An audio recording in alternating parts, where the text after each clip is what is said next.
Jaqueline. Jaqueline gosta desses estudos.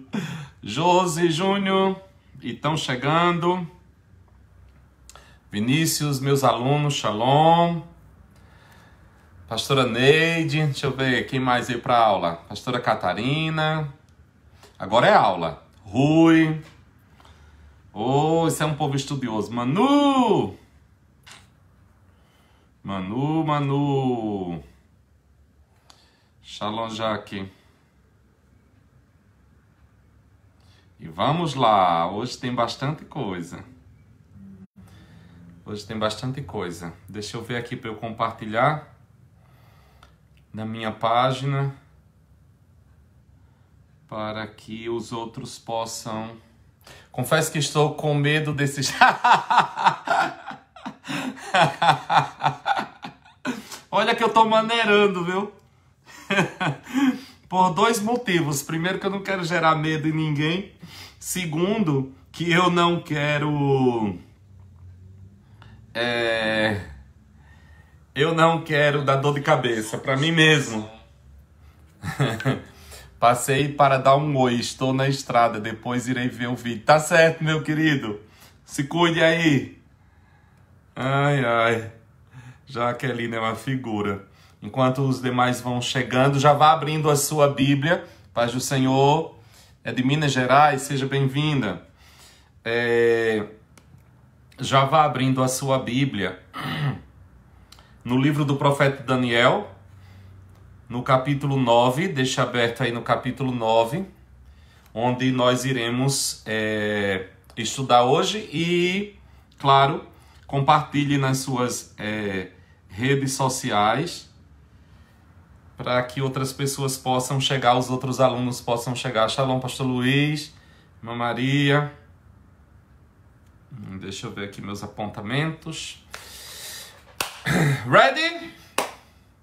Are you ready? Vamos lá. Chegou a Daiane, a Adriana, quem mais? A Patrícia.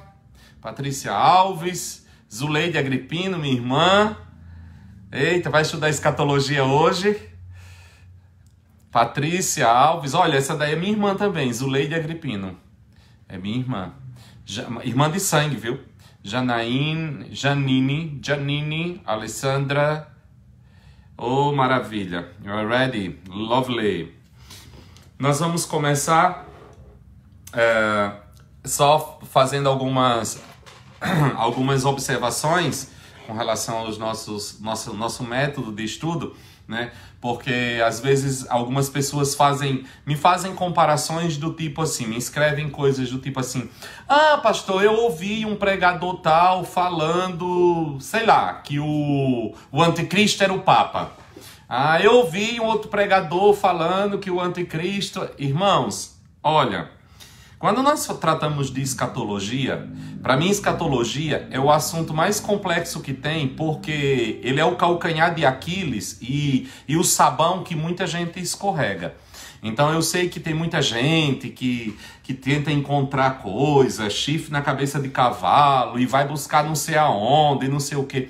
Eu confesso para vocês o seguinte, eu não tenho esse método de estudo da Bíblia. Certo? Então, assim, eu não estudo a Bíblia, principalmente no que diz respeito a questões escatológicas, a parte de especulação, a parte de tentar adivinhar. Oi, Regis! A tentar adivinhar, boa noite, seja bem-vinda. Tentar adivinhar coisas, ou não faço essa leitura, certo? A minha leitura da Bíblia, ela parte de um princípio. A Bíblia interpreta a Bíblia. Então, meu princípio de interpretação da Bíblia é a própria Bíblia. Pastor, qual é a sua ferramenta de interpretação dos textos bíblicos? A própria Bíblia. Certo? Então, a Bíblia por si só se interpreta. Uma das coisas que Jesus chamou a atenção na sua geração, dos escribas, dos fariseus, foi justamente isso. Ele disse, olha, vocês erram porque vocês não examinam as escrituras, porque elas falam de mim. Então, o maior erro das pessoas é tentar... entender as escrituras sem examinar as escrituras. Então, como é que eu vou entender a Bíblia? Lendo a Bíblia, irmãos. Não existe uma ferramenta fora da Bíblia para você tentar entender a Bíblia, certo? Não existe. Nega ama o pastor, o branco ama a nega. Tá parecendo conversa de índio, né? Nega ama, branco ama. Então, assim, não, eu acredito que a Bíblia interpreta a própria Bíblia. Eu respeito todas as linhas, eu respeito todos os pensamentos, até porque isso é um assunto que ele não é ponto de salvação. Você não vai ser salvo porque você é milenista, amilenista, pré-tribulacionista, pós, mid. Isso não vai definir a tua salvação. A salvação é dom de Deus, é graça, que é conhecimento. Ok? Então, assim, eu acredito que todo crente em Jesus Cristo, ele tem um destino, então ele precisa saber. E Jesus mandou a gente estudar. Então é por isso que a gente estuda. Mas eu não estou aqui para combater o segmento tal, combater o segmento que pensa de tal maneira, tal grupo que pensa aquilo. Não estou aqui com essa intenção. Eu tenho a obrigação de passar para as pessoas que me seguem a compreensão que eu tenho dentro do texto. Certo? E eu me limito à Bíblia. Meu livro de consulta maior é a Bíblia. Não tenho outra coisa, não. Não sigo... o senhor é... Às vezes as pessoas me perguntam, muita gente tem aderido, começado a me seguir por conta das lives e tudo mais, e muita gente pergunta assim, o senhor é calvinista, arminiano? Queridos, deixa eu dizer uma coisa para vocês. Eu sou discípulo de Jesus Cristo. Certo? Eu não sou calvinista, não sou arminiano, eu sou discípulo de Jesus. Minha inspiração é Jesus. Eu não sou discípulo de Paulo, eu não sou discípulo de Pedro, eu não sou discípulo de Tiago, eu não sou discípulo de nenhum homem nesta terra. Eu sou discípulo de Jesus Cristo de Nazaré. A minha chave de interpretação da Bíblia e da vida cristã não é outra a não ser Jesus de Nazaré, tá certo? Só para enquanto os outros vão chegando e vocês vão compartilhando, aí para a gente entender, até porque é uma aula, né? Então assim, eu sigo Jesus. O que faria Jesus nessa situação? Eu até preguei sábado, se você não ouviu a pregação, eu lhe aconselho a ouvir quando eu falei sobre a lei e a graça, sobre Moisés e sobre Jesus. Então, minha interpretação de Deus, minha visão de Deus, ela é Jesus Cristo, ela passa por Jesus Cristo. Né? É por isso que aquilo que Jesus falou muito, eu falo muito. Aquilo que Jesus fala pouco, eu falo pouco. Aquilo que Jesus se cala, para mim não tem nenhuma importância. Entendeu? Então assim, tá aí Paulo. Paulo, ele é um discípulo de Jesus. Paulo, ele vai trazer luz sobre o ensino de Jesus Cristo. Mas o nosso mestre é Jesus. Certo? Nosso mestre é Jesus. Então eu tenho que entender todas as coisas da Bíblia à luz de Jesus Cristo. Certo? E não à luz de fulano, beltrano, mas os arminianos, os calvinistas, os nuzistas, os não sei o que, eu sou isso. Irmão, seja de Cristo. Seja de Cristo. Nós temos hoje muitas linhas teológicas, nós estamos precisando de discípulos do Senhor Jesus. Né? Nós precisamos ser seguidores do Senhor Jesus de Nazaré. Amém? Então, Bíblia na mão, coração aberto, discípulos do Senhor Jesus. Querendo seguir os passos de Jesus, vamos estudar mais um capítulo do livro de Daniel. Mas antes disso, vamos orar. Pai, nós estamos aqui mais uma vez, diante da Tua presença, aos pés do Teu Espírito, que é o Mestre por excelência. Nós abrimos o nosso coração ao Teu mover, nós abrimos o nosso coração ao Teu agir, nós abrimos o nosso coração àquilo que Tu queres nos ensinar, a tudo aquilo que Tu queres nos mostrar.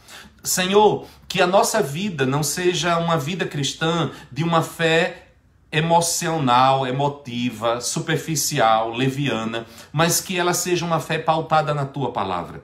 Nosso fundamento de fé és Tu e a Tua palavra. Por isso nós pedimos, Espírito Santo de Deus, Tu que és o mestre por excelência, vem nos ensinar, vem nos instruir, que não seja apenas informações colocadas na nossa mente, mas que seja um poder transformador no nosso coração. E que olhando para os Teus feitos gloriosos durante toda a história da humanidade, nós possamos olhar para o futuro, olhando sempre pelo retrovisor da história, nós possamos olhar no para-brisa, olhar para frente e dizer, aquele que começou a boa obra vai completá-la até o dia de Cristo Jesus. Aquele que foi fiel à sua palavra e às suas promessas até aqui, não falhará naquilo que falta ser cumprido, Senhor. E é esse o nosso intuito, é esse o nosso desejo. E nós daremos a Ti toda a honra e toda a glória, porque tudo vem de Ti, tudo volta para Ti, Senhor. Em nome de Jesus. Amém, amém e amém. Amém? Estão todos bem sentados, confortáveis? Já compartilharam? Já chamaram todos os alunos? Chegou todo mundo? Daniel capítulo 9. Vamos fazer o seguinte, eu vou ler o capítulo 9 de Daniel, fazer uma leitura corrida do texto, e depois, à medida que nós formos falando, nós vamos ressaltando alguns pontos e explicando esse capítulo, porque é um capítulo extremamente rico, cheio de informações, e eu vou precisar da ajuda de vocês também. Se você tiver uma calculadorazinha aí, você vai precisar hoje de calculadora. Espero que a gente chegue a tempo de a gente precisar de calculadorazinha, certo? Porque a gente vai fazer algumas sominhas. Se você foi bom em matemática, vai precisar da ajuda. Eu tô brincando, não é tanto assim não, mas uma calculadorazinha você vai precisar, além da Bíblia, pra gente fazer algumas contas, pra gente fazer somar alguns números aí, pra gente chegar a uma conclusão, pra nós nos localizarmos e entendermos em qual tempo nós estamos no calendário do Senhor, ok? Capítulo 9 de Daniel, diz assim a palavra do Senhor. No primeiro ano do rei Dario, filho de Assuero, da nação dos Medos, o qual foi constituído rei sobre os reinos dos caldeus, no primeiro ano do seu reinado, eu, Daniel, entendi pelos livros que o número de anos de que falou o Senhor ao profeta Jeremias, que haviam de transcorrer sobre as desolações de Jerusalém, era de 70 anos. Dirigi o meu rosto ao Senhor para o buscar com oração e rogos, com jejum, pano, saco e cinza. Orei ao Senhor, meu Deus, e confessei e disse, ó Senhor, Deus grande e tremendo, que guardas a aliança e a misericórdia para com os que te amam e guardam os teus mandamentos. Pecamos e cometemos iniquidade. Procedemos impiamente e fomos rebeldes. Apartamo-nos dos teus mandamentos e dos teus juízos. E não demos ouvidos aos teus servos, os profetas, que em teu nome falaram aos nossos reis, nossos príncipes, nossos pais, como também a todo o povo da terra. A ti, ó Senhor, pertence a justiça, mas a nós a confusão de rosto. Como se vê neste dia? Aos homens de Judá e aos moradores de Jerusalém, e a todo Israel, aos de perto e aos de longe, em todas as terras por onde os tens lançado, por causa das suas transgressões que cometeram contra ti. Ó Senhor, a nós pertence a confusão de rosto, aos nossos reis, aos nossos príncipes e aos nossos pais, porque pecamos contra ti. Ao Senhor nosso Deus pertence a misericórdia e o perdão, pois nos rebelamos contra ele, e não obedecemos à voz do Senhor nosso Deus para andarmos nas suas leis que nos deu por intermédio dos seus servos, os profetas. Versículo 11.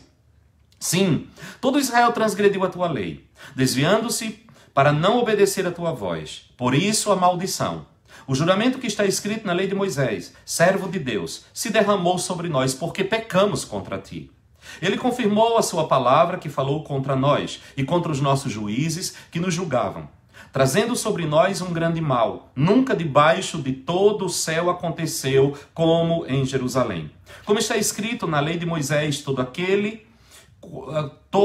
aquele mal nos sobreveio. Contudo, não buscamos o favor do Senhor nosso Deus, convertendo-nos das nossas iniquidades e aplicando-nos à tua vontade. Por isso, o Senhor vigiou sobre o mal e o trouxe sobre nós, porque justo é o Senhor, o nosso Deus, em todas as obras que faz. Contudo, não obedecemos a sua voz. Na verdade, ó Senhor, nosso Deus, que tirastes o teu povo da terra do Egito com mão poderosa, e ganhaste para ti nome, como se vê neste dia. Pecamos e procedemos impiamente.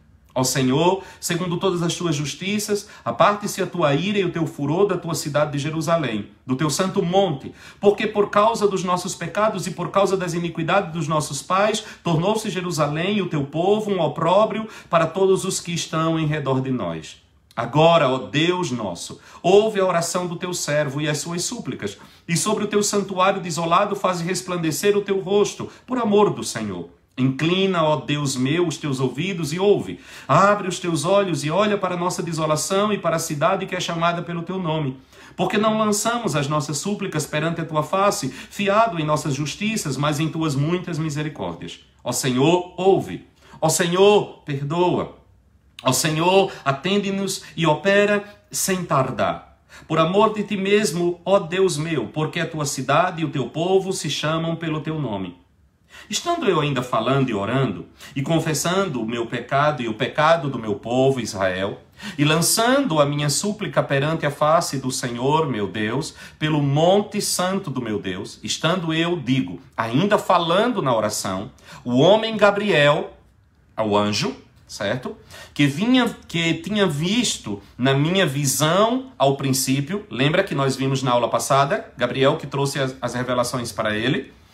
Ele veio voando rapidamente e tocou-me a hora do sacrifício da tarde. Ele me instruiu e me disse: Daniel, agora vim para fazer-te entender o sentido. No princípio das tuas súplicas saiu a ordem e eu vim. Guarda isso aqui, porque aqui tem um grande princípio de ensino, de oração e de guerra espiritual para nós, viu? No princípio, versículo 23. No princípio das tuas súplicas saiu a ordem e eu vim, para declarar-te a ti, porque tu és muito amado. Portanto, considera a mensagem e entenda a visão. 70 semanas estão determinadas sobre o teu povo e sobre a tua cidade para fazer cessar a transgressão e dar fim aos pecados e para expiar a iniquidade e trazer justiça eterna e selar a visão e a profecia para ungir o santo dos santos, que é o coração do que nós vamos ensinar hoje. Sabe e entende, desde a saída da ordem para restaurar e para edificar Jerusalém até o ungido, o príncipe, 7 semanas e 62 semanas. As praças e as tranqueiras se reedificarão, mas em tempos angustiosos. Depois das 62 semanas, será cortado o ungido, e não será mais. E o povo do príncipe que há de vir destruirá a cidade e o santuário. O seu fim será como uma inundação. Até o fim haverá guerra, e estão determinadas desolações. Ele confirmará uma aliança com muitos por 1 semana, mas na metade da semana fará cessar o sacrifício e a oferta de cereais. E sobre a asa das abominações virá o assolador até a destruição determinada, o qual será derramada sobre o assolador. Uau! Temos assunto hoje. Temos assunto hoje. Mas vamos por parte. Primeira coisa que nós queremos trazer aqui. Daniel vai gerar uma profecia. Tudo começa com o gerar de uma profecia. Daniel vai ler no livro do profeta Jeremias que o cativeiro do povo duraria 70 anos.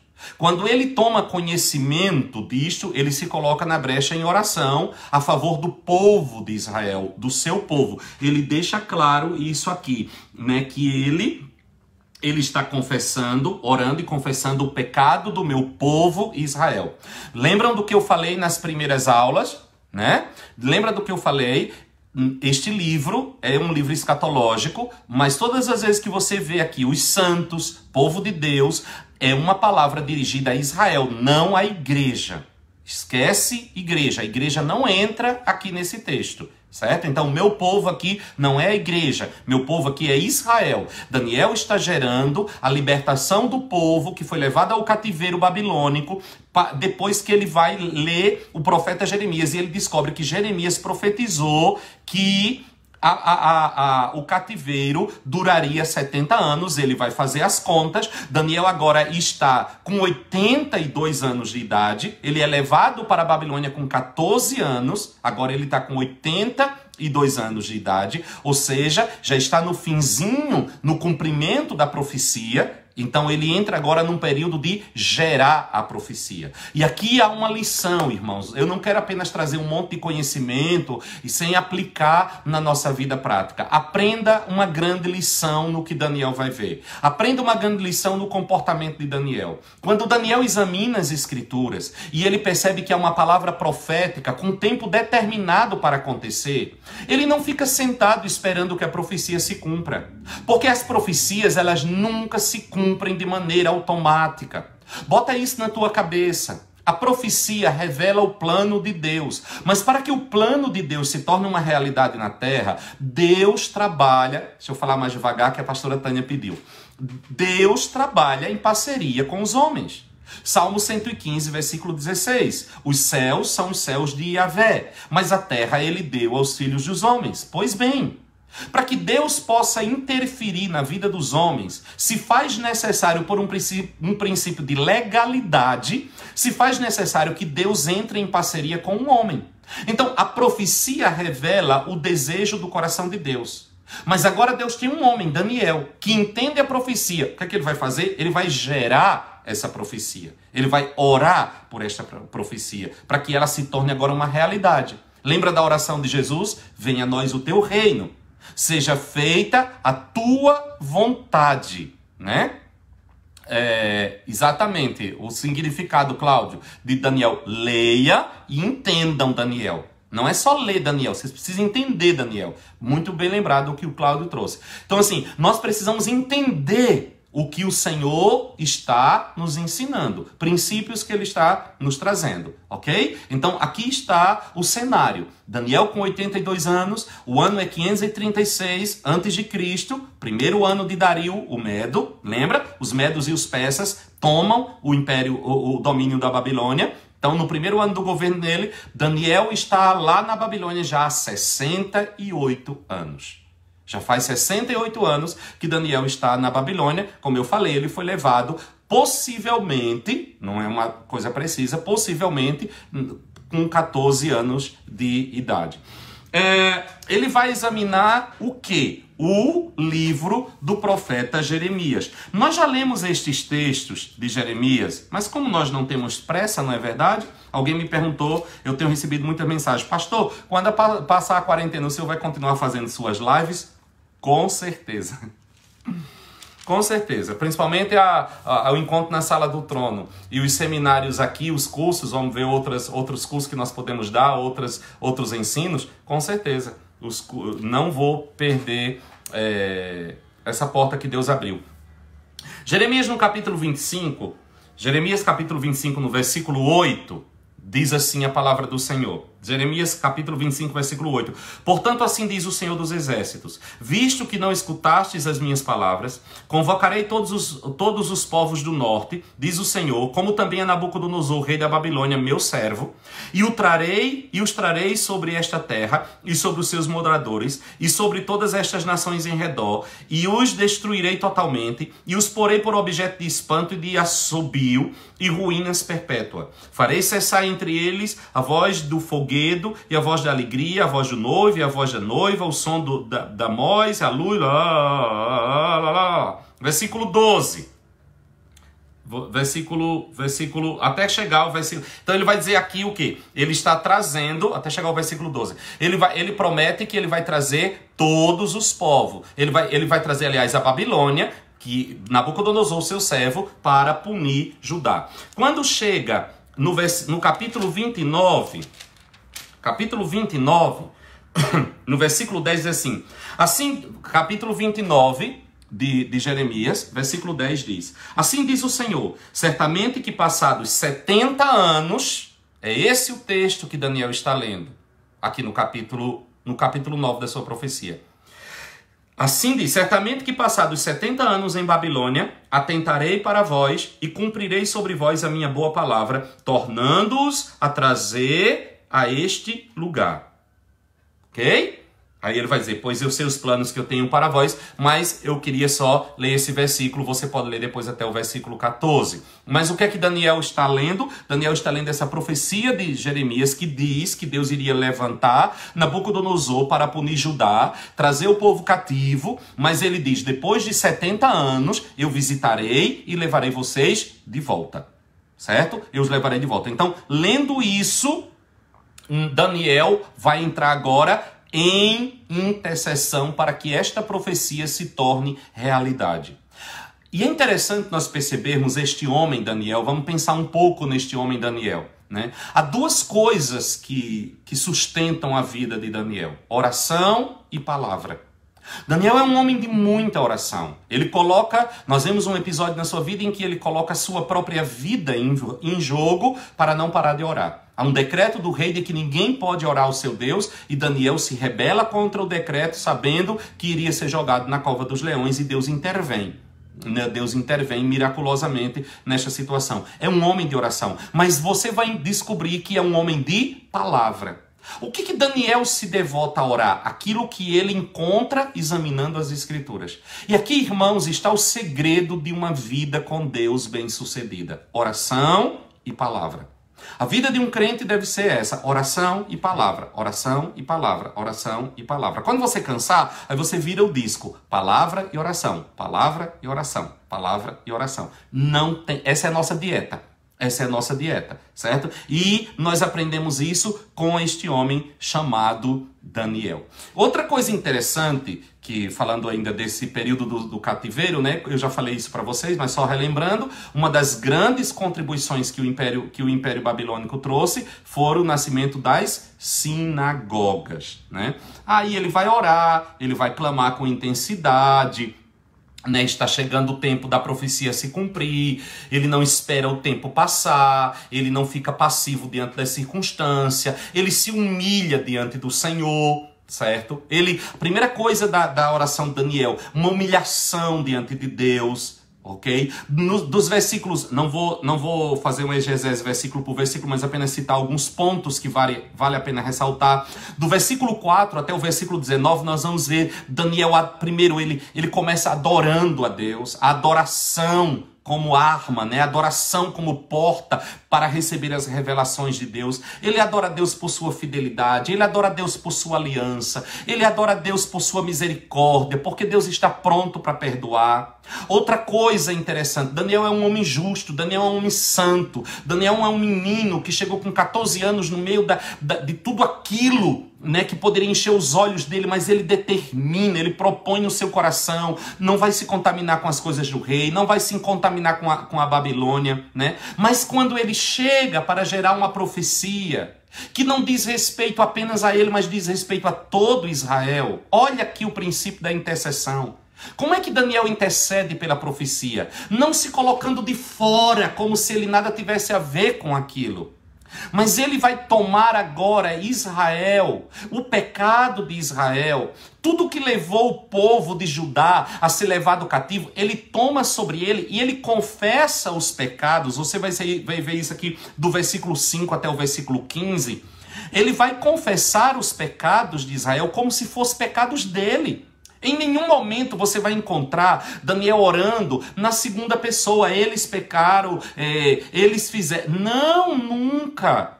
Nós pecamos, nós praticamos iniquidade, nós nos rebelamos, teus juízos são justos. Senhor, ele toma o pecado. Isso é o que nós chamamos de intercessão ou arrependimento por identificação. Daniel vai diante de Deus em favor da sua nação. Por quê? Porque a promessa não era para ele apenas. A promessa era de libertação para Israel. Ele queria levar o povo de volta à terra dos seus pais. Então ele precisava quebrar as legalidades que mantinham o povo cativo. O que trouxe o povo para o cativeiro? O que levou Deus a levantar Nabucodonosor como seu servo para nos corrigir, para nos punir? Eu preciso lidar com as causas que nos colocaram aqui, para que Deus possa nos tirar de volta deste lugar. Entende? Então, às vezes nós estamos gerando uma coisa, às vezes nós estamos orando para que o Senhor mude uma circunstância de uma situação, mas nós precisamos analisar no mundo espiritual e analisar o mundo físico e a circunstância e perguntar assim, o que levou a esta situação? Será que os motivos espirituais que conduziu essa pessoa, esta família, esta nação, esta igreja, seja lá o que você esteja gerando, que conduziu a este deserto, conduziu a este cativeiro, será que estes motivos espirituais já foram cancelados? Será que os pecados cometidos que me levaram a esta situação, eles já foram confessados e anulados? Porque muitas vezes nós achamos que, não, Deus prometeu que ia ficar 70 anos, o povo vai ficar lá de qualquer jeito, completaram os 70 anos, aí Deus leva de volta. Às vezes as pessoas interpretam profecia desse jeito. Não, Deus falou, vai acontecer. Não, filhinho, não é assim não. Não é assim não. A voz de Deus, a palavra profética, ela se torna para nós o material que nós vamos trabalhar com ele para que ele se torne uma realidade. Mas se a palavra profética não for gerada, se a palavra profética não for trazida com seriedade, ela nunca vai se cumprir na sua vida.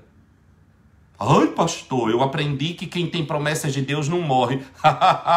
Morre, morre, morre. Os únicos planos que Deus que não vão ser frustrados são os planos eternos do Senhor.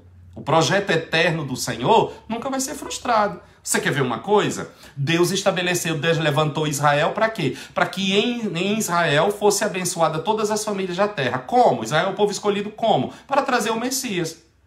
Mesmo com tantos erros, com tantos pecados, com tanta coisa, Deus usou Israel para trazer o Messias. O Messias veio, Israel não reconheceu o Messias. O plano foi frustrado? Não. Eles veio para os seus não o receberam. Deus levantou um outro povo, chamado Igreja dos Gentios, e através da Igreja dos Gentios, o plano do Senhor foi estabelecido. Qual o plano do Senhor? Que o conhecimento da glória do Senhor cobrisse a terra como as águas cobrem o mar. Que no descendente de Abraão fossem benditas todas as famílias da terra. Quem é o descendente de Abraão? Jesus de Nazaré. Ele queria que todas as famílias da terra fossem abençoadas. Através de quem? Através dos filhos naturais de Abraão. Mas os filhos naturais de Abraão rejeitaram. Deus ficou de braços cruzados chorando numa esquina, mas nunca. Deus vai levantar um outro povo para levar adiante o seu projeto. Então essa história de que a profecia veio, ela vai se cumprir de qualquer jeito? Não, querido, ela não vai se cumprir de qualquer jeito. E Daniel entende isso. Então, e Daniel vai gerar essa profecia. E Daniel vai trazer sobre os seus lombos esta profecia. E Daniel agora vai se colocar diante de Deus, gerando essa profecia. E quebrando, repito, quebrando, lidando com as coisas que levaram os pecados de Israel, que levou Israel a ir para o cativeiro. Aqui está um grande ponto. Quais foram os pecados que levaram o povo? Aí ele vai fazer uma confissão coletiva, ele vai fazer confissão específica, ele confessa a desobediência do povo, ele confessa a transgressão da lei, ele confessa os procedimentos perversos que Israel teve diante do Senhor. Né? Ele traz uma confissão sincera diante do Senhor. Ele reconhece que as aflições do povo são por causa do seu pecado. Por que nós passamos esses 70 anos aqui? No caso, ali já estavam em 68 anos, né? Por que nós passamos esses 68 anos aqui? Estamos chegando aos 70. Chegou o tempo em que Deus prometeu que nos levaria. Mas o que nos trouxe aqui? Quais as transgressões que nós cometemos? Daniel vai agora lidar com cada uma dessas coisas. Ele reconhece a ingratidão do povo para com Deus. Ele faz súplicas a Deus. Eu estou só citando. Você pode fazer um estudo mais profundo. Como eu disse, nós temos um seminário que eu toco em cada ponto desse, mas agora não é o objetivo. Né? Ele ora por Jerusalém, ele ora pelo Monte Santo, ele ora pelo templo, ele ora pela cidade santa, chamada Cidade de Deus. Ele vai ponto por ponto, ponto por ponto. Quando chega no versículo 19, principalmente a partir do versículo 15 até o versículo 19, ele vai trazer algumas coisas. No versículo 19, ele vai mostrar o quanto seus pedidos são urgentes. Ouve, ó Senhor, ouve. Versículo 19. Perdoa, ó Senhor, atende-nos e opera sem tardar. Daniel sabe que não tem tempo. Daniel sabe que não tem tempo, ele está em desespero. Apressa-te, Senhor. Né? Apressa-te. É um desespero do seu coração. E o que vai acontecer no meio de tudo isso? A oração de Daniel é respondida prontamente do céu. Aleluia! Deus vai responder imediatamente do céu. Olha o que vai dizer no versículo 20. No versículo 20. Estando eu ainda falando e orando, olha aqui, estando eu ainda falando e orando, e confessando o meu pecado e o pecado do meu povo, eu ainda estava no meio da oração e lançando a minha súplica, confessando o meu pecado e o pecado do meu povo Israel, e lançando a minha súplica perante a face do Senhor meu Deus, pelo monte santo do meu Deus, orando por mim, orando pelo meu povo, orando pela cidade santa, orando pelo monte santo do Senhor. Veja todos os elementos que estão envolvidos nesse processo de restauração. E ele diz, estando eu, digo, ainda falando na oração. Eu nem terminei, nem disse amém. O homem Gabriel, o anjo Gabriel, que eu tinha visto na minha visão no princípio, ele veio voando rapidamente e tocou-me na hora do sacrifício da tarde. Aleluia! Nem terminei de orar. Que homem, nem? Que intercessor. que intercessor. Antes que ele parasse de orar, antes que ele concluísse a oração, Deus já enviou a resposta. Por quê? Por que que Daniel foi tão sucesso, foi tão bem sucedido na sua oração a Deus? Porque ele orou de maneira correta. Repito, por que que Daniel foi tão bem sucedido na sua oração? Porque ele orou de maneira correta. A Bíblia diz, pedis e não recebeis, porque pedis de maneira errada. Pedis de maneira errada. Certo? Então, assim, ele vai orar de maneira correta. Ele pediu urgência na oração, Deus foi urgente na oração. Veio por intermédio de um anjo esta resposta do Senhor. A resposta foi além do que ele pediu, porque Deus vai agora abrir o entendimento. Ele pediu pela cidade de Deus e Deus vai revelar a ele acerca do Messias.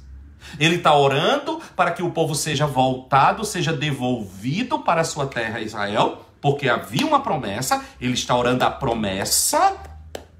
É importante. Por que é importante ressaltar que Daniel está orando a partir do que ele entendeu de Jeremias? Irmãos, aprendam uma coisa. Orar é devolver a Deus as suas promessas. Quem ora a promessa, já ora a resposta. Orar não é inventar coisas e trazer diante de Deus e achar que Deus vai ser manipulado pelo meu jejum, pela minha lágrima, pela minha chantagem. Isso não existe, irmãos. Isso não existe.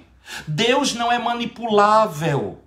Não existe absolutamente nada que possa fazer Deus mudar de posição. A Bíblia diz que nele não há mudança nem sombra de variação. Eu tenho que descobrir qual é a vontade de Deus para aquela situação.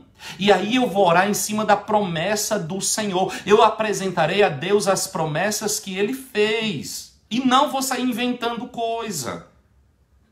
Então, primeira coisa, ele tem uma promessa, né? Só que quando ele pede em cima da promessa, a promessa era que Deus levaria o povo de volta. Deus vai fazer muito mais, porque Deus agora vai trazer uma revelação a ele aqui espetacular. Né? A oração foi feita por... Uma coisa interessante no versículo 23, que eu confesso para vocês... Deixa eu tomar água.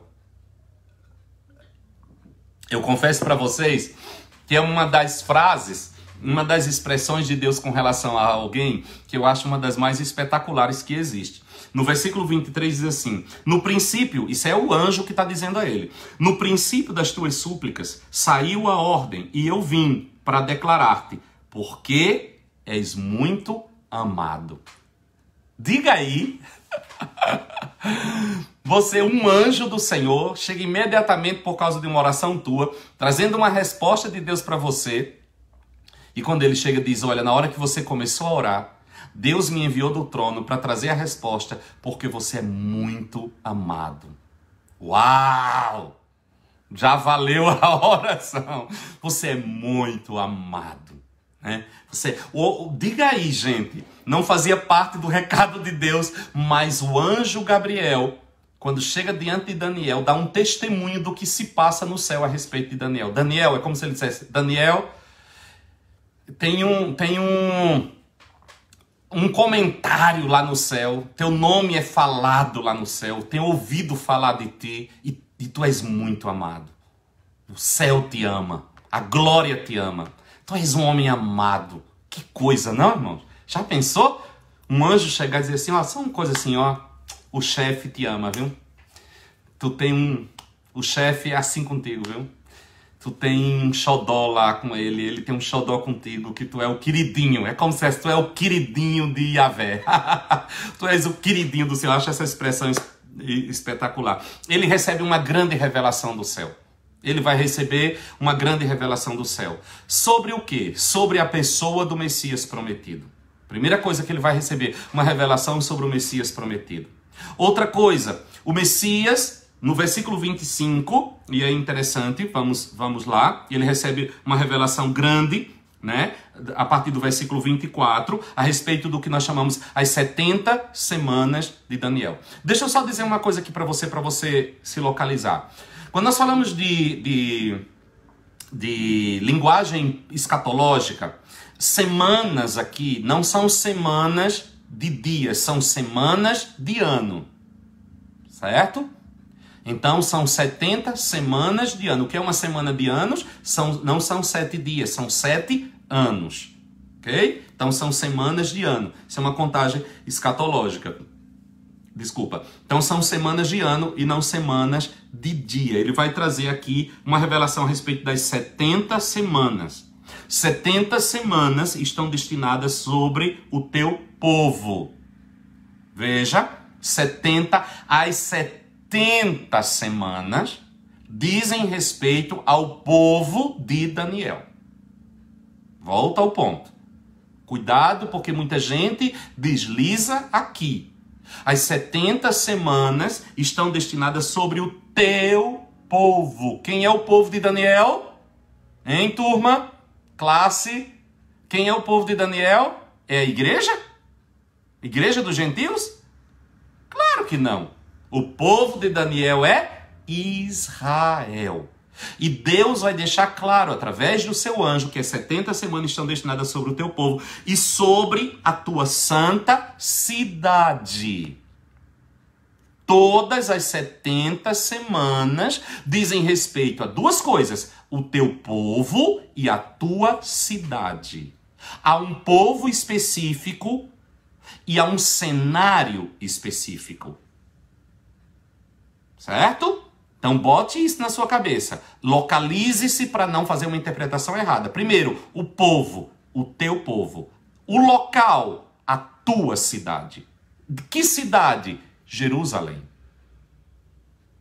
Por isso que nós dizemos Israel é o relógio de Deus.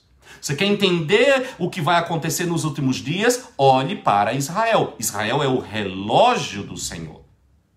Não fique olhando para Roma, não fique olhando para a igreja, para você entender escatologia. Israel, sobre o teu povo e sobre a tua cidade.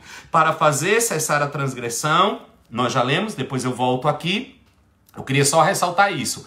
Foque aqui, certo? O teu povo e a tua cidade. Outra coisa, ele vai falar no versículo 25. Sabe e entende, desde a saída da ordem para restaurar e para edificar Jerusalém, até o ungido, palavra ungido, Mashiach no hebraico, Christos no grego. É a mesma, significa ungido. Jesus, o Mashiach, ou Jesus, o Messias, ou Jesus Cristo, certo? Então, diz respeito ao povo, à cidade, e vai ter uma relação com o ungido, o príncipe, certo? Eu assim, sabe e entende, desde a saída da ordem para restaurar e para edificar a Jerusalém, até o ungido. Guarde essas coisas, nós vamos voltar a ela com mais profundidade. Desde a saída da ordem para restaurar Jerusalém, Jerusalém está destruída, Jerusalém está assolada. Aí ele vai dizer, desde a saída da ordem de restaurar Jerusalém, certo? Até restaurar e edificar Jerusalém, até o ungido, o príncipe, 7 semanas e 62 semanas, 2 períodos. Um período de 7 semanas, semanas de anos, semanas escatológicas, um período de 62 semanas. Vai dar quantas? 69. Falta uma. Falta uma. Aí ele vai dizer, depois disso, de 7 semanas e 62 semanas, as praças e as tranqueiras serão se reedificarão, mas em tempos muito angustiosos. A cidade será reedificada. Quando chega no versículo 26, ele vai falar que o Messias vai ser o ungido, vai ser rejeitado. Depois das 62 semanas será cortado o ungido.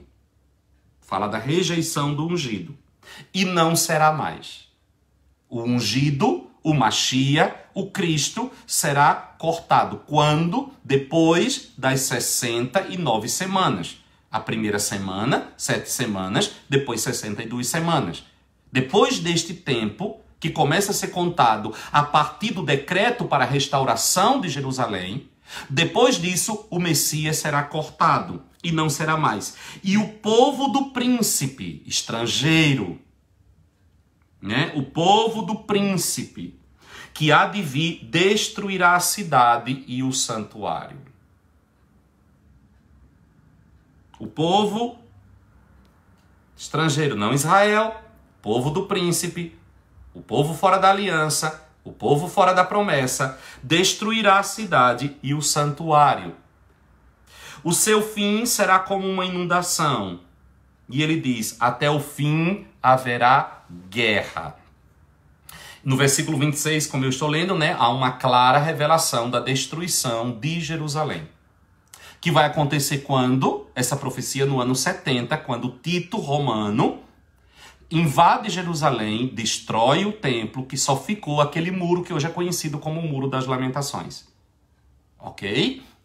O templo foi destruído, os pergaminhos foram queimados e tudo mais. Israel, o povo é disperso. Essa profecia, que Jesus profetizou ela em Mateus 24, quando ele diz, quando ele vê o templo de Herodes, todo mundo está impressionado, e ele diz, vocês estão impressionados com essa grande construção? Não vai ficar aqui pedra sobre pedra. Pois bem, esta profecia de Jesus, ela se cumpriu no ano 70 da era cristã, através de Tito, o imperador romano. Ok? No versículo 27, ele vai falar sobre o triunfo do Messias, versículo 27, e ele vai falar sobre a derrota final do anticristo. Então, em resumo, é isso. Mas como eu não sou um homem de resumos, bora lá. Vamos voltar ao versículo 24. Vamos voltar ao versículo 24. Aqui está o coração do que nós queremos ministrar hoje. Do versículo 24 até o versículo 27. Vamos pensar nessa semana. As 70 semanas são divididas em 3 períodos. As 70 semanas de Daniel são divididas em 3 períodos. Lembre-se, semanas de ano. O primeiro período de 7. Certo? 7. Então eu tenho que ir para as minhas calculadoras. 7 vezes 7. Se você não fugiu da escola, na aula de matemática, você não fugiu. 7 vezes 7, 49. Certo? Então nós já vamos ter aqui 49 anos. O primeiro período, olha aqui o que ele vai dizer no versículo...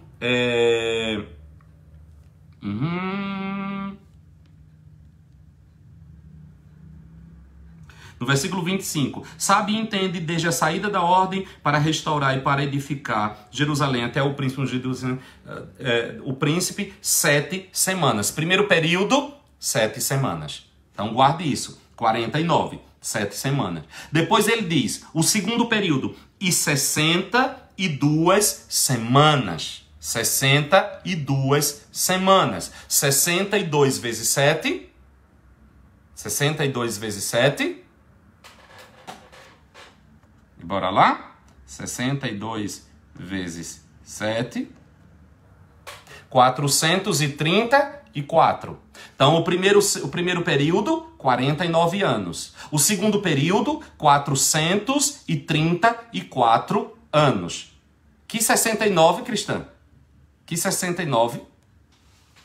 Não, 62 vezes 7.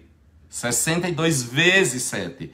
62 vezes 7 que é o período, ele está dizendo, primeiro são 7 semanas, depois 62 semanas, 434, exatamente. E depois o terceiro período, aí a gente vai deixar para trás, o terceiro período, mais uma semana, que se completam as 70 semanas de Daniel. Mas nós vamos ficar nesses 2 primeiros períodos, ok? Primeiro período, 49 anos. Segundo período, 434 anos. E o último período, 7 anos. 7 mais 62, mais 70. Certo? Então, estas são as semanas de Daniel. 490 anos, se eu não me engano. 49 mais 434 mais 7 é igual 490. 490 anos que vai dar toda esta revelação das 70 semanas de Israel. Lógico, 7 vezes 7, 49, né? Que são 70 semanas de Daniel, são semanas de ano. Então, 7 vezes 7, 49. Ok. No capítulo... Deixa a sua Bíblia aberta aí, em Daniel, capítulo 9, e vá para o livro do profeta Neemias. Neemias é o profeta que vai ser levantado para restaurar a cidade santa. Certo? Então, eu tenho que entender aqui, porque ele está dizendo o seguinte, sabe e entende. Desde, no versículo 25 do capítulo 9, desde a saída da ordem para restaurar e para edificar Jerusalém até o ungido, o príncipe, 7 semanas. Então eu tenho que encontrar agora quando foi que foi saído a ordem para restaurar e para edificar Jerusalém, para eu ver se essa profecia se cumpriu ou não se cumpriu. Para saber se é exato esta declaração de Daniel ou não. Para onde é que eu vou? Para Neemias. Quem é o restaurador? Neemias. Então eu vou para lá. No capítulo 2 de Neemias, certo? Nós vamos encontrar aqui o rei Artaxerxes.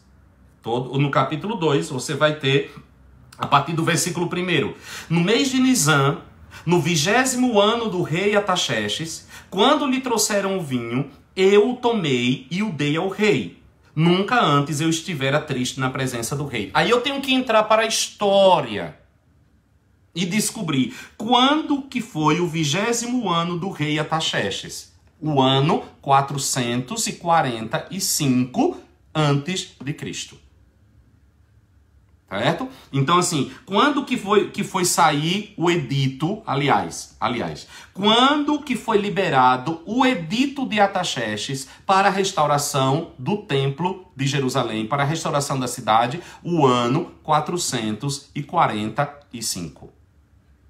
Ok? Aí ele vai dizendo no versículo 2. Assim o rei perguntou, por que está triste o teu rosto, se não estás doente? Não é isto, senão tristeza de coração? Temi sobremaneira, mas eu disse ao rei, viva o rei para sempre. Como não estaria triste o meu rosto, estando a cidade, o lugar do sepulcro dos meus pais assolada, e tendo sido consumidas suas portas no fogo? Disse-me o rei, o que me pedes agora? Então, orei a Deus, ao Deus do céu, e respondi ao rei, se é do agrado do rei, e se o teu servo achou favor em tua presença, peço-te que me envies ajudar a cidade dos sepulcros dos meus pais, para que eu a reedifique.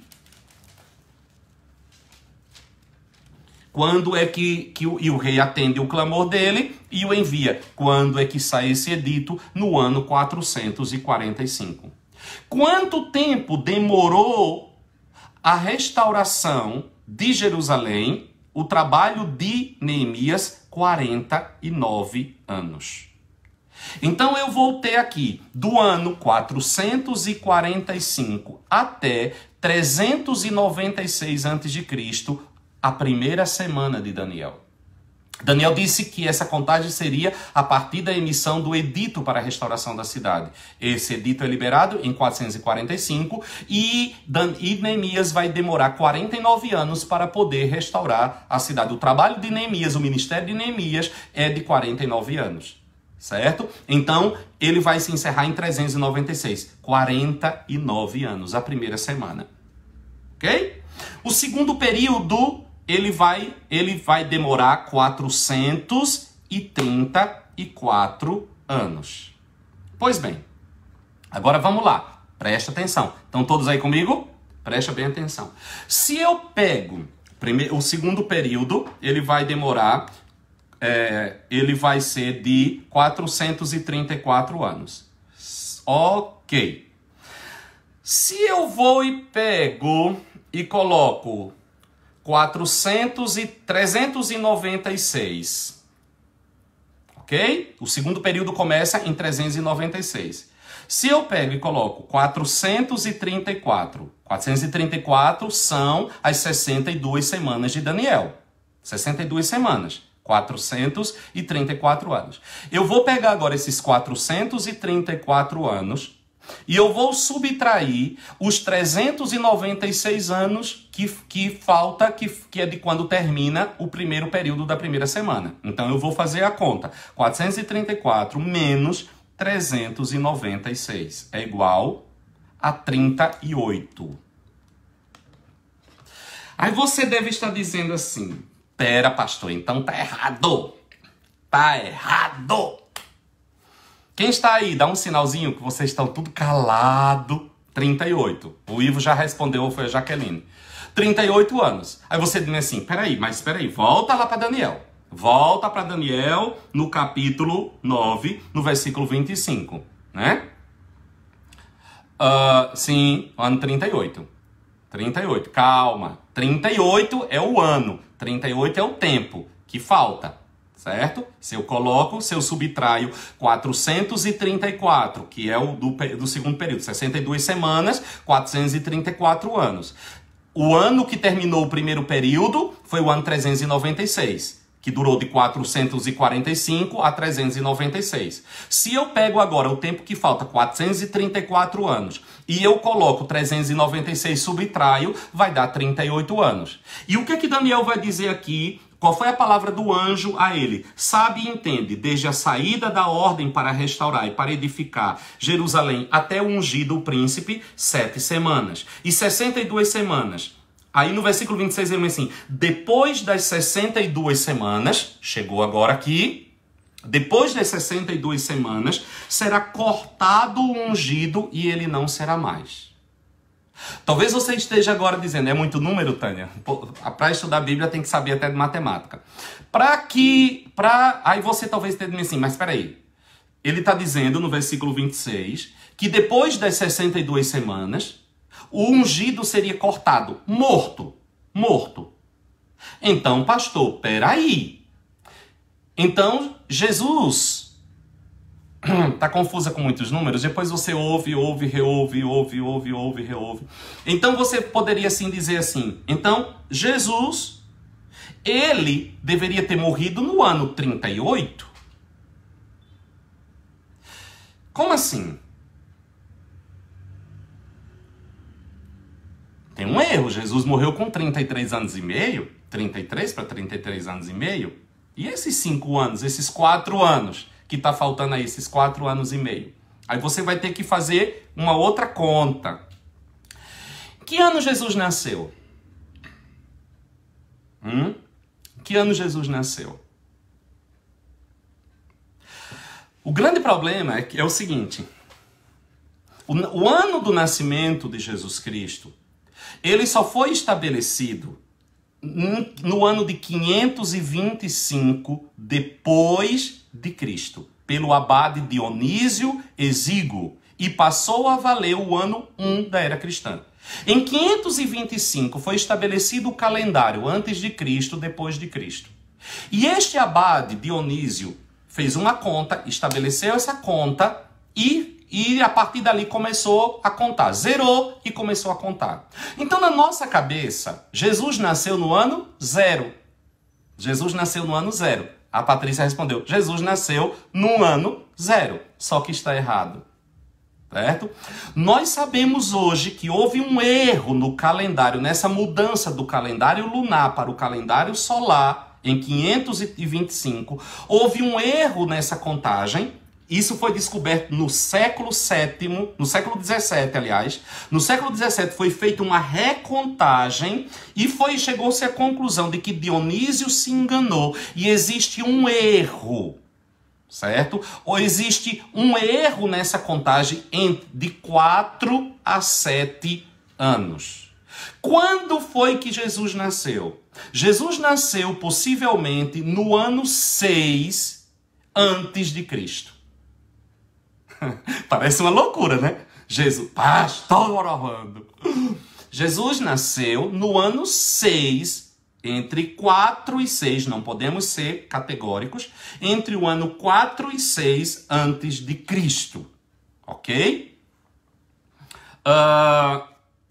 Como é que eu vou saber? Me dê outra fonte para que eu possa ter segurança desta declaração. Quando você não tem, principalmente, nós temos um problema quando nós vamos estudar algumas questões de idades e datas no calendário dos judeus, porque o judeu ele não marca nascimento, ele marca morte. Eles não contam do início para o fim, mas do fim para o início. Eita, meu tempo acabou.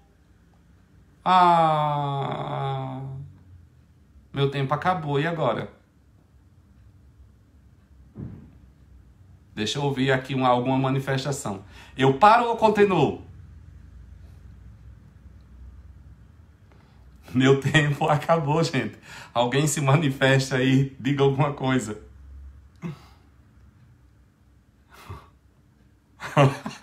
Acabou. Eu vou deixar vocês com esse abacaxi.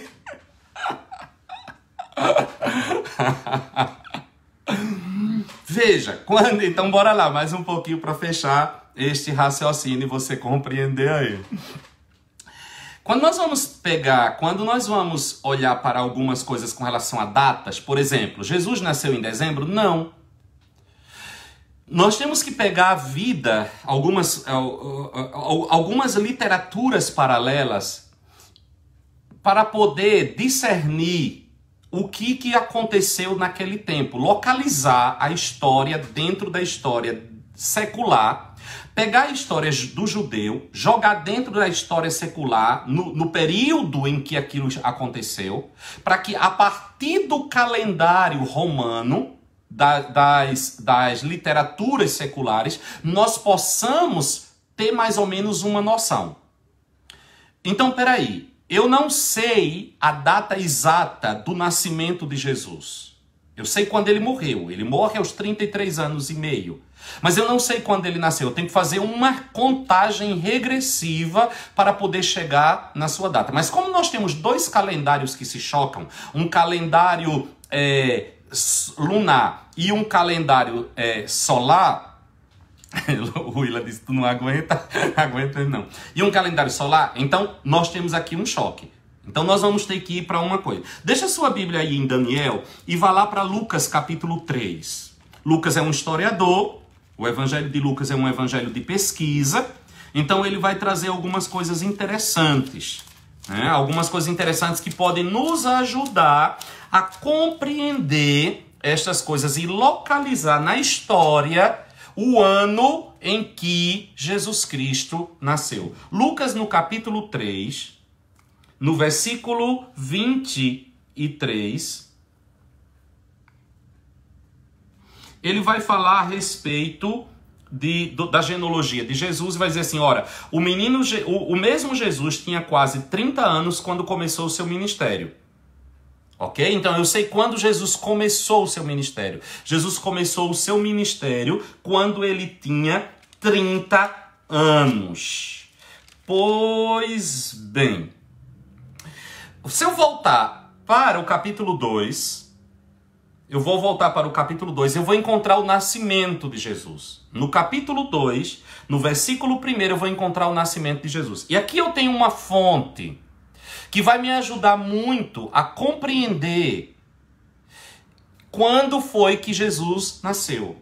Eu tenho uma informação aqui que vai me ajudar a descobrir pela história secular quando foi que Jesus nasceu. Diz assim, naqueles dias saiu um decreto da parte de César Augusto ordenando o recenseamento, né?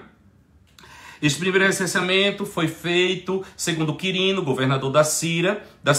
Todos iam alistar-se, cada um na sua própria cidade. Assim subiu Jesus da Galileia, da cidade de Nazaré, ok? Para a Judéia, para papá. Depois, nós vamos ter todos estes governadores. Mas o que eu quero encontrar para vocês aqui, o decreto vem de César Augusto. O decreto vem de César Augusto. Mas tem uma coisa aqui interessante. Eu não vou me deter muito nos textos para poder concluir meu raciocínio. Você vai ter aqui o quê? O grupo de governo romano que estava no poder. E quem governava tudo? Herodes o Grande. Lembra? Quando os magos vêm do Oriente, eles vão se encontrar com Herodes, né? Eles vão se encontrar com Herodes. Eu estou procurando um texto melhor aqui para poder trazer para vocês. Vá lá para o capítulo 2 de Mateus. Capítulo 2 de Mateus. No capítulo 2 de Mateus nós vamos ter uma declaração aqui, ó. Tendo Jesus nascido em Belém da Judéia, no tempo do rei Herodes. Então, eu tenho quem foi que decretou o censo, eu tenho a idade em que Jesus começou o seu ministério, e aqui eu vou saber, tendo Jesus nascido em Belém da Judéia, no tempo do rei Herodes. Aí, então, eu vou atrás de Herodes. Quando eu vou atrás de Herodes, eu vou descobrir em que tempo nasceu o menino Jesus. Em que tempo, em que ano nasceu Jesus. Pois bem, vem os magos do Oriente, tem aquela conversa toda com Herodes. Quando é que os magos chegam? Os magos chegam, Jesus já tem mais ou menos 2 anos de idade. Muitas vezes sei que você está com aquela imagem da manjedoura lá que Francisco de Assis criou, do presépio, dos magos chegando, Jesus na manjedoura, aquilo é tudo invenção, viu? Quando os magos chegaram e foram ter com Herodes o Grande, Jesus tinha mais ou menos 2 anos de idade. A Bíblia vai dizer, não vou ler todos os textos, depois eu posso falar sobre isso numa outra ocasião. A Bíblia vai dizer que os magos, depois que saem da presença de Herodes, eles vão e eles chegam à casa onde está Maria e o menino Jesus. Não é a manjedoura de Belém. Maria já está em casa. Quando Herodes percebe que foi enganado pelos magos, ele chama os seus doutores para fazer uma análise e descobrir fazer o seguinte, a seguinte pergunta. Diante do relato dos magos, quantos anos teria mais ou menos o menino?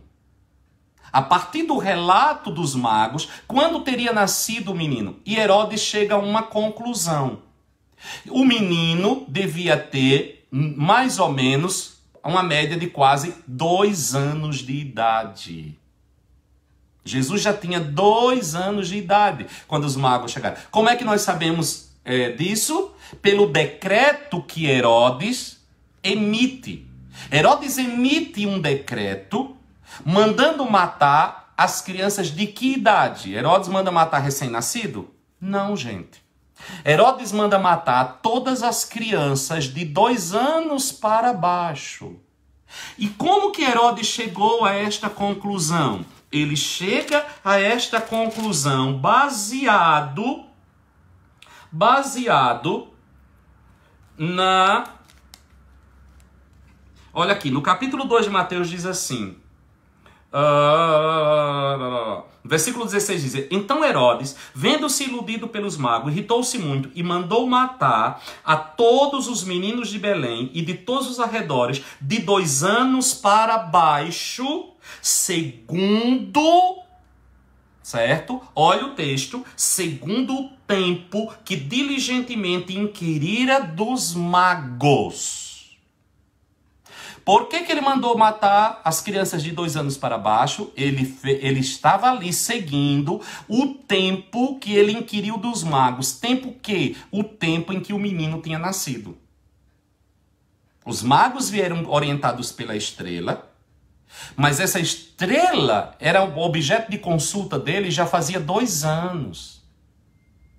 Eles localizaram a estrela e vieram, mas isso já fazia 2 anos. Herodes vai inquirir estes magos para saber quando a estrela apareceu. A estrela apareceu na época do nascimento. Quando a estrela apareceu? Quando ele vai inquirir os magos, ele conclui 2 anos. O menino deve ter hoje mais ou menos 2 anos. Ele manda matar todas as crianças de 2 anos para baixo. Pois bem, mas a nossa busca não é pela morte das crianças. A nossa busca é para saber quando Jesus nasceu. Pois bem, quem foi que emitiu o decreto para matar as crianças? Herodes o Grande. Herodes o Grande, né? O pai, o chefe, o velho. Aí eu vou descobrir. E Herodes? Quando Herodes morreu? É só você jogar no Google. Herodes morreu no ano 4 antes de Cristo. Certo? Herodes morreu no ano 4 antes de Cristo. Vamos voltar mais uma vez lá para Mateus. Eu percebo que isso aqui, para muitos de vocês, é uma novidade. Para os que andam comigo há mais tempo, já sabem de tudo isso de cor e salteado. Mas para os novos, isso é uma novidade. Depois, no capítulo 2 de Mateus, você vai ter Herodes emitindo um decreto e a idade que ele estabelece da morte baseada no que ele inquiriu dos magos. O menino tinha, naquela época, 2 anos. Depois você vai ter o cumprimento dessa ordem. José recebe uma direção do Senhor de fugir com Maria e o menino para o Egito, certo? Aí eles vão para o Egito, então aí se cumpre a profecia. Eles ficam um tempo no Egito, não é um tempo muito grande. Mas aí quando chega no versículo 19 vai dizer assim: morto porém Herodes, o anjo do Senhor apareceu em sonhos a José no Egito e disse: levanta-te, toma o menino e sua mãe e volta para a terra de Israel, pois já morreram os que procuravam tirar a vida do menino. Então ele se levantou, tomou o menino, sua mãe e foi para a terra de Israel. Ok? Então eu vou saber o seguinte, aí eu vou atrás da morte de Herodes. Herodes morre no ano 4 a.C.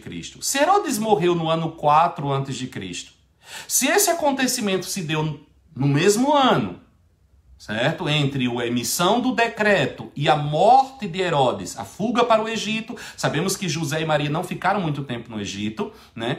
Aí depois ele volta. Se isso se deu no mesmo ano, se o menino naquele ano tinha no máximo 2 anos de idade, Herodes morreu. Qual foi o ano em que esse decreto foi emitido? Ano 4 a.C. Se o menino tinha 2 anos, então Jesus devia ter nascido no ano 6 a.C.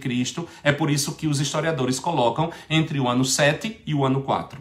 Mas possivelmente no ano 6. Então, quando é que Jesus nasceu? No ano, vamos dizer, no ano 4. No ano 5. Vamos colocar no ano 5 para não ficar muito apertado, né? Não fica nem 7 e nem 4. Vamos botar, nem 6 e nem 4. Vamos ficar no meio para a gente ter uma visão mais clara da história. Então, ele teria nascido no ano 5 a.C. Se eu pego esses 38 anos que sobraram das 69 semanas de Daniel, e eu coloco e eu diminuo agora, eu vou ter que diminuir agora quanto? 5 anos. Em que ano dá? 38 menos 5. Que confusão aonde, Josi? 38 menos 5? Isso é para vocês entenderem. Vocês estão pensando que ser pastor é fácil? 38 menos 5, gente, 33. 33, isso, Cláudio, 33. Então, em que ano Jesus vai morrer? No ano, ou aliás, com que ano Jesus vai morrer? 33. Completaram agora aqui. Sim, vai ter que assistir de novo. Completaram-se agora aqui 69 semanas, certo? O que é que ele vai dizer aqui no final das 62 semanas?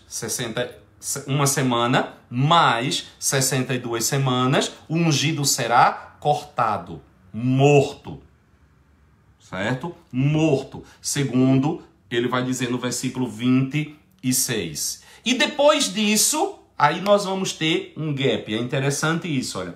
Depois de 62 semanas, será cortado o ungido, e não será mais. E o povo do príncipe que há de vir destruirá a cidade e o santuário. Ok? 33 menos 5? De onde é que você tirou 33? Que 33, Tereza? 38. 38. Não é 33. Faltavam 38. O que é que ele vai dizer aqui? Depois das 62 semanas será cortado o ungido. Depois das 62 semanas será cortado o ungido. E não será mais. Será morto. Ele é morto depois das 69 semanas. Primeira semana, mais as 62 semanas. Ele é morto. E o povo do príncipe que há de vir destruirá a cidade e o santuário. Há um período de perseguição. Israel é destruído. O templo é destruído. Tudo, o povo é espalhado na face da terra. O seu fim será como uma inundação. Até o fim haverá guerra. E estão determinadas desolações. Aqui há um gap, né? Aqui, como assim? Foi antes de Cristo? Como assim? Nós faltávamos... Sim, no ano 5. Ele nasceu no ano 5 antes de Cristo. Nós tínhamos uma sobra de 38 anos. Se eu pego esses 38 anos, eu tenho que chegar à idade em que ele morreu. certo? O tempo em que o ungido foi cortado. Nós sabemos que ele foi morto aos 33 anos de idade. Só que nós estávamos com 38 anos. Se nós colocássemos o nascimento dele para o ano 0, ele teria que ter morrido com 38. Ele não morreu no ano 38. Certo? Como tem esse erro no calendário. Não é só uma questão do nascimento de Jesus, mas um erro. Certo? Exatamente. Se fosse do ano 0, seria 28. Mas como ele nasceu no ano 5, 33. Certo? Não é apenas uma questão de que, como se, não é que ele nasceu no ano 5 a.C. e estando o calendário. Não, querida. Jesus, se não tivesse havido erro no calendário, Jesus teria morrido no ano 28. Certo? O problema é que se perderam entre 4 a 7 anos em 525. Quando o calendário é mudado do lunar para o solar, há um erro. E que só é descoberto no século XVII, este erro. E por isso ficou esse entre 4 e 7 anos perdido. Se perdeu 4 a 7 anos. Entenderam? Então não é só que Jesus nasceu no ano 5 a.C. É que se o ano 0 era para ser o ano 5 a.C. A contagem correta da era cristã não era para ser hoje 2020. Hoje era para ser 2025. Entenderam? Existe essa... Eu digo 2025, mas eu não posso fechar o número, porque em história a gente não pode... Essa história a gente não pode fechar. Entre 4 a 7. Existe uma perda na mudança de calendário. Um erro na mudança de calendário que causou uma perda que só foi descoberta no século XVII. E esta perda está entre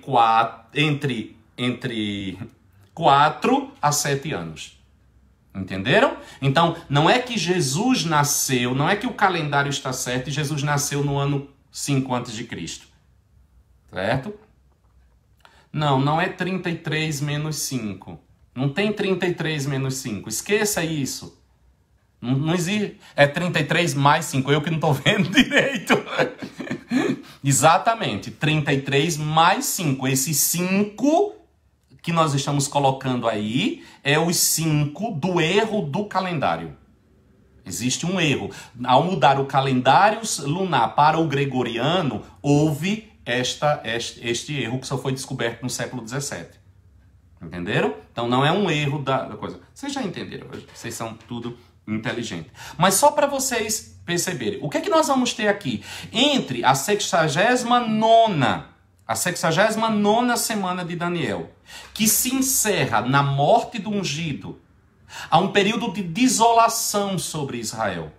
Há um período de destruição. Israel seria destruída. Israel seria assolada. O templo seria destruído. Tudo seria derrubado. O povo seria disperso. Então, e aí entraria o período que seria o tempo da igreja. É o tempo que Daniel não consegue enxergar. É o tempo que Daniel não consegue entender. Certo? É esse tempo em que ele não consegue entender. O tempo que há esse gap.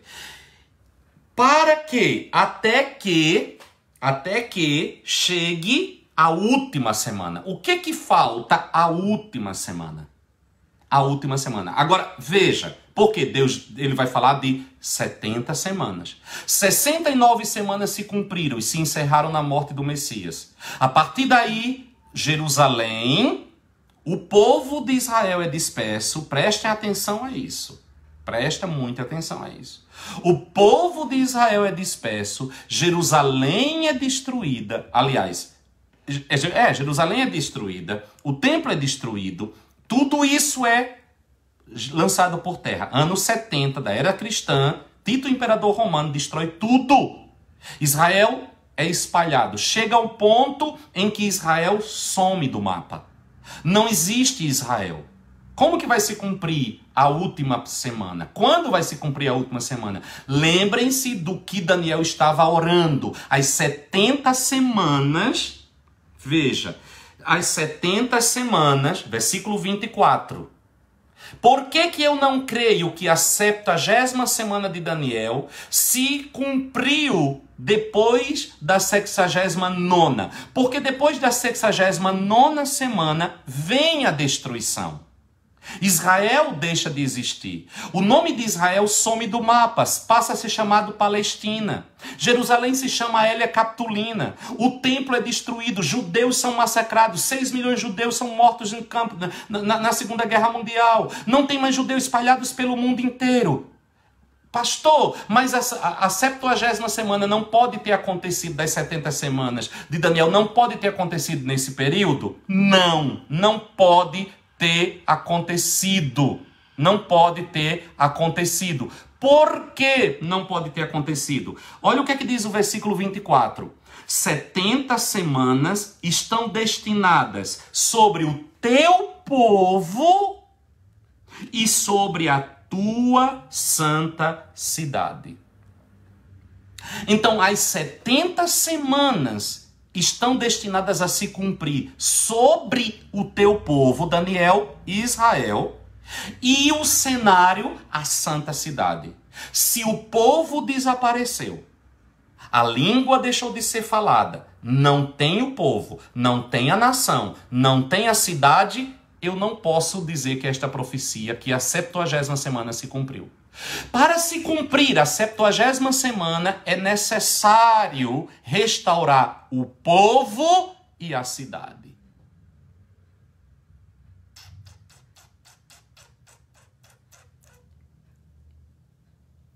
Você vai entender agora porque eu digo Israel é o relógio de Deus? Aí Jesus entra em cena. Na sua profecia de Mateus 24, ele vai dizer uma coisa interessante. Ele fala de guerras, rumores de guerras, praga, peste, aí você vai dizer assim. Ah, pastor, mas todas estas coisas, guerra, rumores de guerra, praga, peste, destruição, todas essas coisas sempre aconteceram. Tudo isso sempre aconteceu e nunca... E cadê que Jesus não chegou... e não sei o que, e taratatá, taratatá, e taratatá, taratatá, e taratatá. Pois bem, vamos lá. Deixa Daniel aí, hoje eu vou explorar vocês. Deixa Daniel aí e vá para Mateus capítulo 24 no sermão profético. Mateus capítulo 24, no versículo 15. Mateus capítulo 24, no versículo 15. Jesus começa dizendo assim: portanto, quando virdes que a abominação da desolação de que falou o profeta Daniel está no lugar santo, quem lê, entenda. Leia Daniel e entenda Daniel.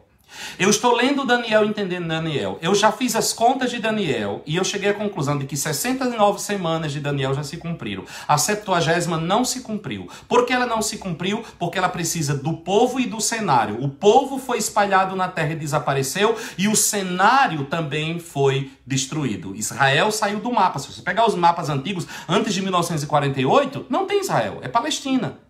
Jerusalém mudou de nome, desapareceu. Pois bem, aí Jesus vai falar aqui, aí ele vai trazer o seu sermão profético. Coisas que sempre aconteceram, é verdade. Mas ele vai dar um sinal-chave. Ele vai dar um sinal-chave. A partir do versículo 29, ele vai falar sobre a vinda do Filho do Homem. Ele vai falar sobre a vinda do Filho do Homem. Ele diz assim: logo depois da aflição daqueles dias, o sol se escurecerá, a lua não dará sua luz, as estrelas cairão do firmamento e os corpos celestes serão abalados. Então aparecerá no céu o sinal do Filho do Homem. Todos os povos da terra se lamentarão e verão o Filho do Homem vindo sobre as nuvens do céu com poder e grande glória. E ele enviará os seus anjos com grande clamor de trombeta, os quais ajuntarão os seus escolhidos desde os quatro ventos, de uma extremidade à outra dos céus. Agora presta atenção.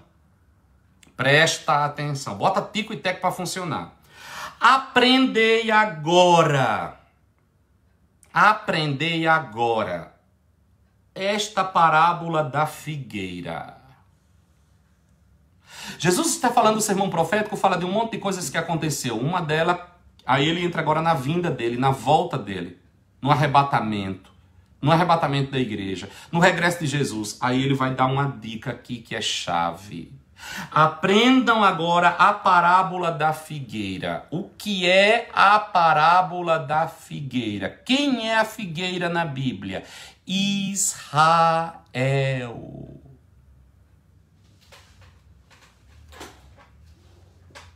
Quem é a figueira? Israel. A figueira não é a igreja. Jesus nunca comparou, nem Paulo, a igreja com figueira.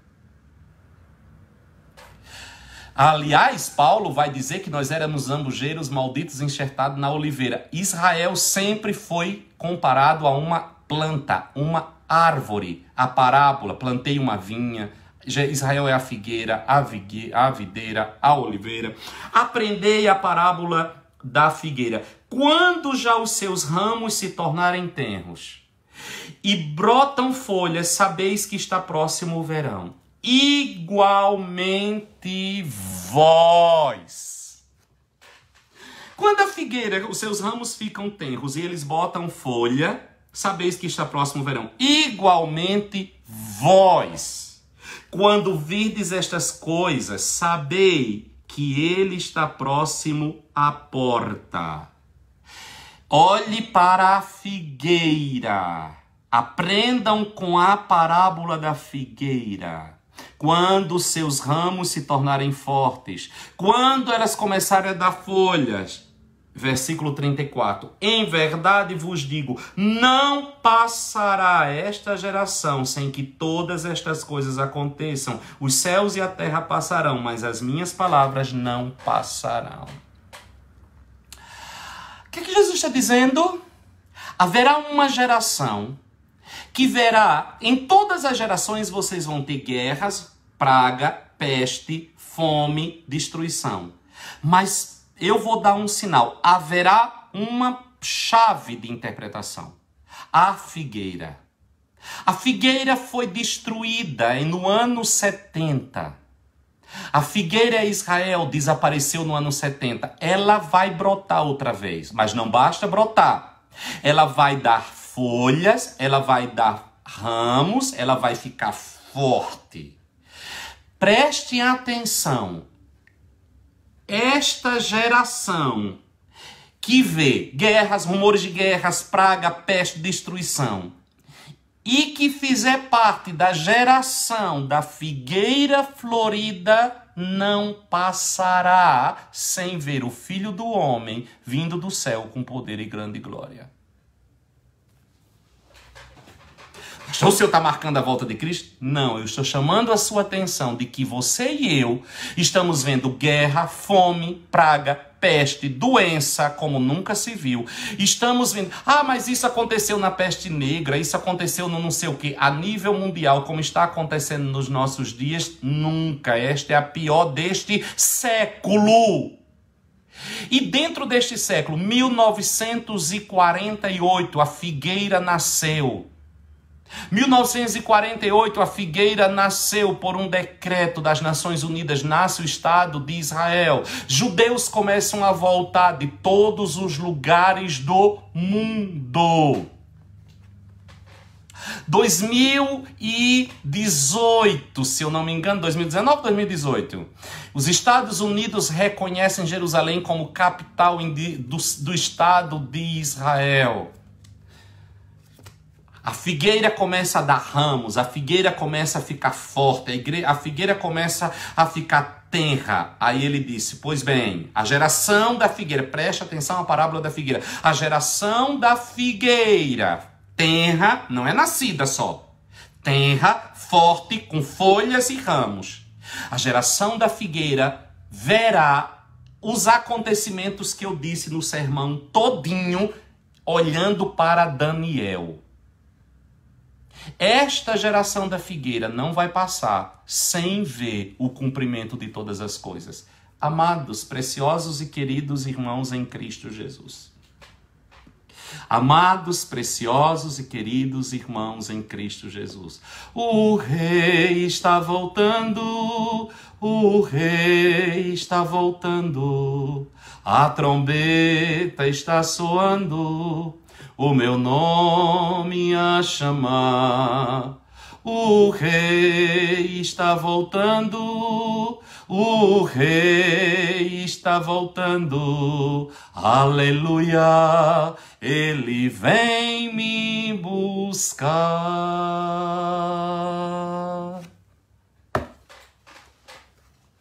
Venha me dizer que nós não somos uma geração profética? Ah, pastor, o senhor está marcando a volta de Cristo. Querido, deixa eu lhe dizer uma coisa. Eu não sei o dia nem a hora, mas eu sei o tempo. Ah, mas Jesus disse que a Bíblia diz que ele virá como ladrão de noite para os que estão em trevas, mas vós, irmãos, não estáis em trevas, para que aquele dia vos apanhe de surpresa. Vós não sois da noite, vós sois do dia. Aquele dia não nos pegará de surpresa. Por que não nos pegará de surpresa? Porque nós estamos entendendo Daniel, nós estamos entendendo os sinais e nós estamos aguardando. Quando ele virá, nós não sabemos se de manhã, se ao meio-dia, se no tardar do dia ou se durante a madrugada, mas nós sabemos que ele virá naquele tempo. E eu tenho plena convicção para dizer para você nesta noite, o tempo está próximo, o reino de Deus chegou. O reino de Deus chegou. É a hora. Prepara-te para encontrares com o teu Deus. Prepara-te para te encontrares com o Senhor. Nós temos agora o cenário preparado. Nós temos a nação de Israel outra vez estabelecida. Nós temos agora o povo estabelecido. O cenário está pronto para a última semana de Israel. Uma semana de anos. 7 anos. 7 anos. Aleluia. Aleluia. Aleluia. E quem é que vai estabelecer esta semana? Leia Daniel e entenda. Quem é que vai... E o que é que fala esta última semana? Fala do anticristo. Mas eu falarei dele na próxima semana, em nome de Jesus Cristo. Na outra semana, eu falo a respeito da 70ª semana de Daniel. Amém?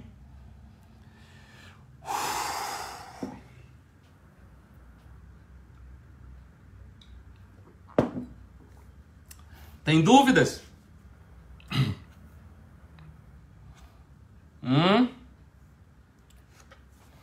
Dúvidas? Dúvidas? Amanhã, 7 horas da noite, aqui em Londres, 3 horas da tarde no Brasil, eu estarei pregando sobre autoridade. Autoridade. Continua? Não. Na próxima semana, na próxima sexta-feira, nós continuaremos falando a respeito da 70ª semana, a respeito do anticristo, a respeito de como será, a respeito de arrebatamento. Nós não vamos falar de anticristo, nós vamos falar de arrebatamento, nós vamos falar de corpo glorioso, nós vamos falar de milênio, nós vamos falar de novo céu e nova terra, nós vamos falar de tanta coisa que vocês... aguenta aí. Por hoje está bom. Senão você... Não, Tânia, nós não somos a figueira. A figueira é Israel. Semana que vem, volta no chifre. Willa, semana que vem, volta. Semana que vem a gente vai pro chifre de novo. Já chifre. Meu irmão, eu tô abusado de tanto chifre. É chifre que não acaba mais nunca. Certo? Então, assim, prepare os neurônios, vejam de novo este vídeo, veja, faça conta, anote, leia, pesquise, certo? Pesquise, amanhã não é sexta não, menina. Pesquise, vá lá, coloque o ano em que morreu Herodes, pesquise, tudo isso que eu falei para você, dá uma pesquisada também, usa isso como base, porque esse é um assunto que tem muita informação, muita coisa. Então assim, você pode pesquisar, ler, pegar livro, sabe? E com certeza vai ser assim, enriquecedor para você, tá bom? Deus abençoe cada um de vocês, obrigado pela paciência, obrigado pelo carinho, e eu espero por vocês aqui amanhã às 7 horas pra gente adorar a Deus juntos, tá bom? Um grande abraço, fiquem com Deus, uma noite gloriosa, Shabbat Shalom.